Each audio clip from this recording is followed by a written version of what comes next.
Flyover ও এক্সপ্রেসওয়েগুলোকে নিজেদের ভুল পরিকল্পনা বলে স্বীকার করে নিয়েছে চট্টগ্রাম উন্নয়ন কর্তৃপক্ষ। আর এই উপলব্ধি এলো 15 বছর পর 5,500 কোটি টাকা খরচ করে।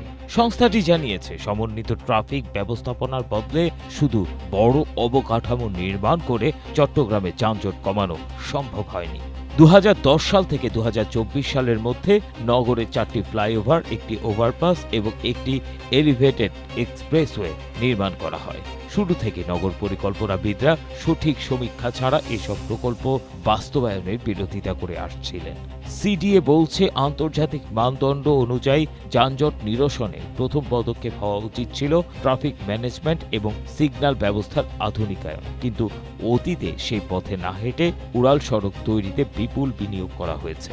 চট্টগ্রামের traffic committee, Chattogram metropolitan traffic committee গঠন কিংবা আলাদা পাবলিক ট্রান্সপোর্ট গ্রুপ তৈরির মতো উদ্যোগগুলো নেওয়া হয়নি, ফলে সড়কে এখনও শৃঙ্খলা ফেরেনি। সিডিএ নতুন খসড়ায় স্ট্রাকচারাল প্ল্যান রিপোর্ট এবং ট্রান্সপোর্ট মাস্টার প্ল্যানের তথ্য অনুযায়ী এক প্রতিবেদনে দৈনিক আগামীর সময় এসব তথ্য তুলে ধরে।